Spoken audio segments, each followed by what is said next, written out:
5 years, the magic number for the Arizona Cardinals and Kyler Murray. This is kind of news still. I mean, a lot of stuff happened that we want to weigh in on over the past 5 weeks, but the Kyler Murray contract announced on officially Friday with a press conference from Kyler Murray, Arizona Cardinals. We all sensed it was moving in this direction. When all the noise ended not long before the draft, it's like, okay, he's made his point between his agent's manifesto and not following the Cardinals on social media and the ugly back and forth. Remember Super Bowl Sunday, that report from Chris Mortensen that just throwing all sorts of stuff at Kyler Murray for being immature and selfish, and that all had worked itself out. It was just a matter of time before they worked out a long-term deal, and they did. That was the big news at the end of the week. A 5-year extension, $230.5 million, on top of 2 years that he's already got. So it's 7 years, and it's like $256. It works out to just under $38 million per year. You're going to hear, $46.1 million, more money than Deshaun Watson. I broke it down last week. The Deshaun Watson deal is better. Deshaun Watson was in a better circumstance. He was essentially a free agent that had 4 teams vying for him, so he was able to max it out that way. Kyler Murray had 2 years left, 2 years of the franchise tag. He was 4 years from being in a position where he was essentially a free agent, unless he was going to make a power play to get out of Arizona. So he did the best deal he could under the circumstances, Chris. That's right. And, he got the contract that we expected he was going to get.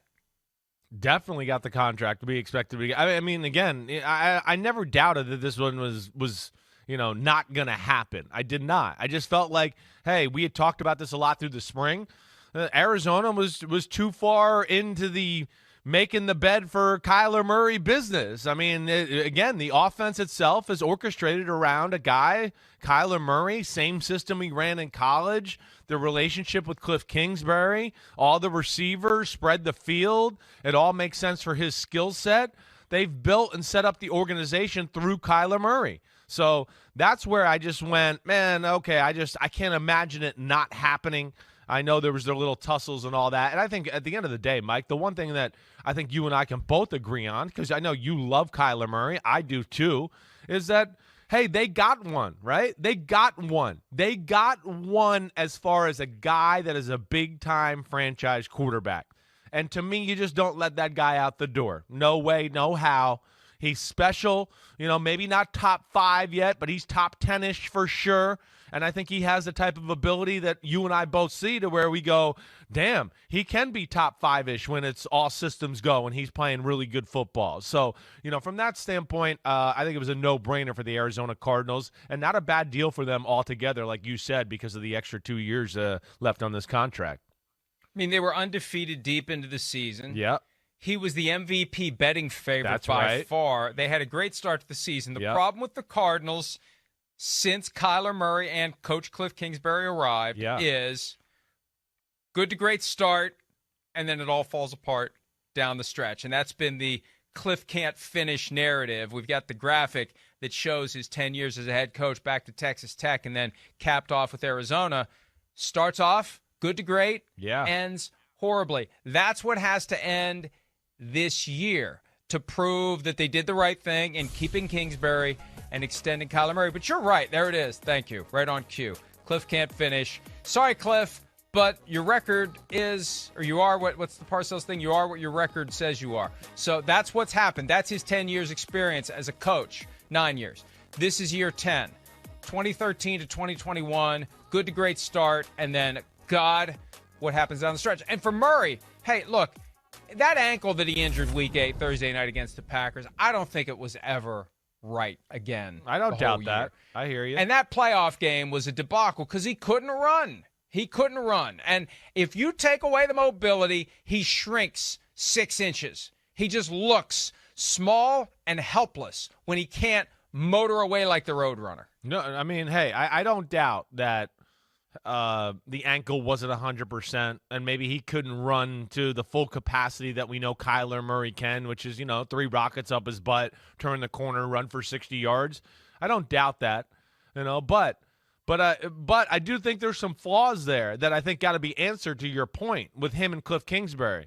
I think the big thing is whether we want to talk about the injury or whatever else, what we've seen the last 2 years is a team that's talented, a team that's early on when momentum's good, and, hey, teams are figuring out their offense, as we've talked about so much.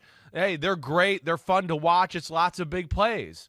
But right now, at this point, going into the 2022 season here, we have yet to have them answer the question, can they win against big-time playoff-type teams? Can they win in playoff caliber type of football? And I think that's the big question. Okay, when things aren't loose and, hey, we're throwing it all around and nobody's got a hold on our offense, that's great. But what we've seen is when people kind of get a feel for that and seem to get a feel for the running quarterback, and I don't know if it's later in the year where maybe Kyler Murray gets slower too and gets a little worn down because of size, that to me is the big question. Can they win those type of games? Oh, man, we're not high-flying here, but we've got to be gritty and tough, and we somehow find a way to gut it out and do it. I think that's what you're referring to a little bit about both guys that has to be answered for, hey, the type of money and the team they want to be. Now, the other side of the coin is when you consider how bad the Cardinals were, how empty the roster was when Cliff Kingsbury and Kyler Murray arrived. I mean, that was the argument on the other side of this. Yes, they've had bad finishes, but they've had great starts. Right. The Cardinals before who cares? Kingsbury and Kyler arrived was bad start, worse finish. Right. They were just horrible. They were horrendous. That's why they were in position to have the first overall pick in the 2019 draft. It's why they threw Josh Rosen overboard after 1 year. They could get Kyler Murray. Forget trying to make it work with Rosen, the guy they traded up to number 10 to get. We can get Kyler Murray. We're going to get Kyler Murray, and off we go. And they are relevant. That's the bottom line, probably the most important thing. One team wins the Super Bowl. Yeah. 31 teams don't. For the 31 teams that don't and won't, the question is, how relevant were you to the conversation that resulted in the two teams that make it and the one team that wins it? You just want to be relevant. If you can be relevant, your stadium's going to be full. People are going to buy your jerseys. You're going to be a team that pops up on national TV. It's 2 straight years of the Cardinals on Christmas Day. Yeah, sure. Right? That doesn't happen without Kyler Murray. Right. So it's a pass-fail type of a thing for the young quarterbacks. And we all know it. There's no maybe. You know it when you see it. And Kyler Murray is it. He's on the right side of it. Daniel Jones, we don't know. We probably think no. If it happens, yes, it's going to be a hell of a year for Daniel Jones to get there, because right now he's in the no category. Murray is clearly in the yes category, and that's why he got the contract. Yeah, that's exactly right. I mean, hey, he's a baller. He is. It's just he's going to have to answer some of those questions that we've talked about. But, yes, relevant and even more than relevant, relevant plus. Like, I would say your Vikings are relevant, right? Like, there in Arizona, there's a little bit more than that. I think because of Kyler Murray is what we're talking about. I think that's what we're getting to. It's relevant plus. It's like, oh, wait, they're good. Yeah, they're in the playoff picture. What are they good enough to make a run? Can Kyler catch on fire and carry them and make a run? Can they be that kind of team? I mean, I think that's the type of potential he has. And I think that's what we're kind of disappointed with the last 2 years, and then, of course, this year, because it's been the same theme that we've seen, and they're going to have to deal with that until they win some games in that tough part of the schedule or the end of the season. But I got no problem with the money they paid Kyler Murray. And honestly, I don't know. The contract's good, like you said. I wasn't blown away with it. I was wondering what it might look like. I was almost a little bit like, man, are we going to see something like crazy special here? So I think it was somewhat team friendly and good for Kyler Murray, and now they can move on. Look, definitely team friendly because he's signed for 7 years. It goes through 2028. Now, as a practical matter, if the deal becomes obsolete in 3 or 4 years, I suspect Kyler Murray will find a way to communicate his displeasure and desire for a new contract. There are over $9 million tied to him participating in the offseason program because they realize when the guy's not happy with where things are, he's not going to show up for the offseason program. So they give him huge incentives. Right. It's $1 million next year, $1 million the year after that, and then it kicks into like $1.8 million per year incentive for him to show up for the offseason program. There are little things like that. There's a training camp bonus of $2 million the last year. They probably should have done it the last 3 years, because by the time he gets to 2028, he already will have had a new deal. I think by 2025, 26, that's when he's going to start jostling, because one thing we are seeing, and as the cap goes up, this is going to happen, and the cap is going to go up and up and up and up. These quarterback deals are going to keep going up and up, and guys that aren't even in the NFL yet are going to be making more money than Kyler Murray. And they're going to look around, the guys who have the contracts, and say, what the hell? That's why I continue to advocate for percentage of the cap. Then if you're going to do a 7-year deal, you need to be protected against the cap going haywire, and you need something more than just, they'll take care of me at the appropriate time. Right. Will they? Will they? Probably not. You're signing your rights over to them. You're hoping that they'll take care of you. Now, the wheel may have to squeak if you want to do it. And that's what he did this year. We saw that he'll do it. He did it. They say everything's fine now. He was a squeaky wheel. That was what was going on in February and March and April. And he may have to do it again in a few years. 7 years in this climate with what the market is doing, the money that's dumping into the NFL's coffers, the cap going up.